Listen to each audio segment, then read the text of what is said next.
సంవత్సరాల తరబడి ఎన్ని మందులు వాడినా మీ మోకాల నొప్పులు తగ్గట్లేదా? ప్రాణ పెయిన్ క్లినిక్ లో అత్యాధునిక చికిత్స. నమస్తే, వెల్కమ్ టు సుమన్ టీవీ. నేను మీ యాంకర్ జవేరియా. ఈరోజు మనతో పాటు ఎవరున్నారో తెలుసా? ఆర్జే శేఖర్ భాషతో ఉన్నాము. బిగ్ బాస్ ఎంట్రీ అయితే జరిగింది, ఎలిమినేషన్ కూడా జరిగింది. డీటెయిల్గా అసలు ఏం జరిగింది అనేది తెలుసుకోబోతున్నాము. నమస్తే సార్. నమస్తే. Before Bigg Boss and after Bigg Boss. Before Bigg Boss నేను అప్పటిదాకా ఆర్జేగా విజయ్గా వాడిని సడన్గా యాక్టివిస్ట్గా మారి కొన్నాళ్ళు ఆ హడావిడి నడిచింది.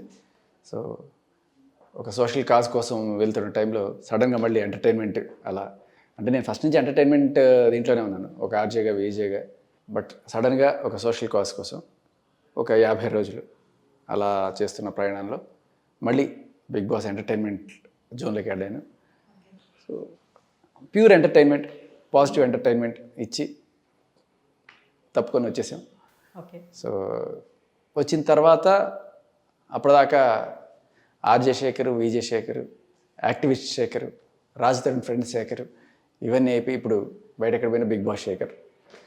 సో అంటే ఉన్నది 2 వారాలైనా అక్కడ ఎక్స్పోజర్ ఎంత ఉంటుందంటే, ఎంతమంది బిగ్ బాస్ చూస్తున్నారు, అరే బిగ్ బాస్ చూడని వాళ్ళు లేరే ప్రపంచంలో అనేంత రేంజ్లో. అందులో ఎస్పెషలీ నాగార్జున గారు మనం చెప్పినప్పుడు తెలుగు బిగ్ బాస్ వ్యూవర్షిప్ హిందీని కూడా క్రాస్ చేసేసింది అని చెప్పంటే అతిశయోక్తి కాదు అనే విషయం నాకు బయటకు వచ్చిన తర్వాత తెలిసింది. అంత అద్భుతమైన రిసెప్షన్ ఉంది బయట. సో కంప్లీట్లీ ఇప్పుడు శేఖర్ అంటే తెలియని వాళ్ళు లేరు అనే అంత కాన్ఫిడెన్స్ వచ్చేసింది. అసలు బిగ్ బాస్లో మీరు ద బెస్ట్ మూమెంట్ అంటే ఏమంటారు? బెస్ట్ మూమెంట్ అంటే ఫన్నీయెస్ట్ మూమెంట్ అయితే మాత్రం ఒకసారి నేను వాష్రూమ్ ఏరియాలో వెయిట్ చేస్తున్నా, బాత్రూమ్లు అన్నీ ఫుల్ ఉండే, అక్కడ చిన్న సోఫాలో ఉంటే అక్కడ పడుకొని చిన్న కునుకు అలా పడింది. అదే టైంలో బిగ్ బాస్ కుక్కలతో అరిపిస్తాడు ఎప్పుడైనా ఎవరైనా పడుకుంటే. సరే కుక్కలు అరవడానికన్నా ఒక్క సెకండ్ ముందు డోర్ తీసుకొని నవీల్ బయటకు వచ్చాడు. ఇది బయట నుంచి వచ్చాడు.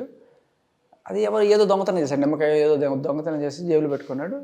ఆయన పట్టేసుకున్నారేమో అంటే నవీల్ ఇట్లా వచ్చాడు, డోర్ తీయగానే ఓ నడిచింది.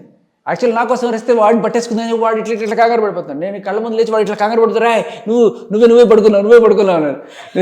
నేను పడుకోవడం, నేను నించొని ఉన్నాను వాడు.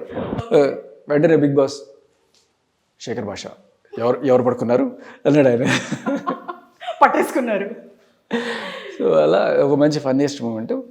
బట్ బెస్ట్ మూమెంట్ అంటే వెళ్ళేటప్పుడు బిగ్ బాస్ హౌస్ నుంచి నాకు తెలిసి ఇంత పాజిటివ్గా ఎవ్వరూ బయటకు వచ్చుండ్రేమనిపిస్తుంది. సో ఒక్క కంటెస్టెంట్ కూడా నేను వెళ్ళిపోతున్నాను అని బాధపడ్డవాళ్ళు తప్ప, వెళ్ళిపోతున్నాను అమ్మయ్య హాయిగా ఉందాం అనుకునేవాడు ఎవరు లేరు. దాని తర్వాత వెళ్ళే ముందు నా స్టోరీ మీకు చెప్పేసి వెళ్తాను. ఇప్పటిదాకా ఎవరికి నా స్టోరీ చెప్పుకోలేదు, ఎందుకంటే ఈ సింపతి గేమ్స్ నాకు ఆడాలని ఉండదు. అందుకని ఈ స్టోరీ చెప్తాను అని చెప్పి నా స్టోరీ చెప్పడం స్టార్ట్ చేశాను. అదే ఏంటంటే కాకినాడలో పుట్టాను, అక్కడ పక్కనే కోనసీమ. ఆ కోనసీమలో మాకు కొబ్బరి తోట ఉండేది. ఆ కొబ్బరి తోటలో ఒక స్పెసిఫిక్ కొబ్బరి చెట్టు, అది కాపు సీజన్లో ఫస్ట్ ఆ కొబ్బరికాయని దించి దాన్ని కొబ్బరికాయ కొట్టినప్పుడు దాంట్లో ఉన్న నీళ్ళని అందరూ కూడా తీర్థంలాగా తీసుకొని, తర్వాత ఆ కొబ్బరిని కూడా ప్రసాదంలాగా అందరూ షేర్ చేసుకొని, ఆఖరికి ఆ కొబ్బరికాయ పీచుని కూడా తీసి మొత్తం గిన్నెలు దోముకోవడానికి దానికి అన్ని క్లియర్ కట్గా వాడేసిన తర్వాత అప్పుడు మిగతా కాయలు వస్తారు. ఇదే నా రియల్ స్టోరీ, దిస్ ఈజ్ నా రియల్ స్టోరీ అని చెప్పాను. అప్పటిదాకా పాపం చాలా సీరియస్గా, అయ్యో తర్వాత ఏం చెప్తాడు కాసేపటికి కానీ అర్థం కాదు వాడికి, ఏంటి నా రియల్ స్టోరీ. తర్వాత ఒకళ్ళు చెప్తున్నారు, ఓ నా రియల్ అంటే కొబ్బరికాయ బయటికి వెళ్ళిపోవడం కరెక్ట్ రా అని చెప్పి. సో అలా అనుకునే సిచ్యువేషన్, అంటే వెళ్ళేటప్పుడు కూడా బాధపడకుండా పనిచేసి వెళ్ళారు కదా, అది నాకు దట్స్ ద స్పిరిట్ అనిపించింది అనమాట. అప్పుడే మీ బాబు పుట్టాడు. So congratulations sir, happy moment మీకు. అన్ఫేర్ ఎలిమినేషన్ అని బయట టాక్, మీ స్పందన? అన్ఫెయిర్ అనేది ఏ రకంగా అయినా అనుకోవచ్చు, కానీ బిగ్ బాస్ అయితే కావాలని నన్ను ఎలిమినేట్ చేయలేదు. అన్ఫెయిర్ ఏంటంటే బిగ్ బాస్ నాకు సరైన అవకాశాలు కల్పించలేదు. ఒక షాకింగ్లా నాకు కూడా ఒక షాక్ అనమాట. సో శేఖర్ భాష ఎలిమినేషన్ అన్నది. సో ఇది చాలా మందికి ఉంది, అందుకే ఈ క్వశ్చన్. మీకు తెలియదు ఏంటంటే ఈ షాక్ ఆడియన్స్కే కాదు బిగ్ బాస్కి కూడా. ఆయన ఎక్స్పెక్ట్ చేయలే నేను ఎలిమినేట్ అవుతాను. ఎందుకంటే ఎప్పుడైతే ఇది కంటెస్టెంట్స్ చేతికి ఇచ్చారో he was expecting Aditya eliminate అవుతాడు అని చెప్పి. బట్ ఆ వారం నాతో జరిగిన వ్యవహారం నాకు కొంచెం వెళ్ళిపోవాలనిపించింది హౌస్లో నుంచి. ఎందుకంటే ఒకటి ఫుడ్ ప్రాబ్లం, ఇంకొకటి నాకు అవకాశాలు కూడా సరిగ్గా ఇవ్వలేదు. సో దానికి తోడు నేను లీస్ట్లోకి వచ్చేసాను. లాస్ట్ 2 కంటెస్టెంట్స్లో ఉన్నాను. సో అంటే కాళ్ళెరగొట్టి పరిగెత్తమంటే ఎట్లా? మీరు అవకాశాలు ఇవ్వక, ఫుటేజ్ చూపించక నేను లీస్ట్లో ఉన్నాను. జనాల ఆదరణ తగ్గిపోయింది. నాకేమనిపించింది అంటే ఫుటేజ్ చూపించలేదనే విషయం నాకు బయటకు వస్తే కానీ తెలియదు. అప్పుడు హౌస్లో ఏమనుకున్నా అంటే సరే మన ఆట నచ్చలేదు, అందుకే జనాలు లాస్ట్లో పెట్టారు అందుకని. సో ఒకవేళ జనాలకు నచ్చకపోతే మనం ఇక్కడ ఉండి గబ్బిలంలాగా వేలాడడం ఇష్టం లేదు, వెళ్ళిపోదాం అని డిసైడ్ అయిపోయి నేను వాడికి చెప్పేశాను, కంటెస్టెంట్స్కి చెప్పాను నేను వెళ్ళిపోదాం అనుకున్నాను, నా కొడుకుని చూద్దాం అనుకుంటున్నాను. ఆ టైంలో అది కూడా ఉంది కదా. సో చెప్పాను, వాళ్ళు obliged and happy send off. Wild card entry ఉంటుందా సార్?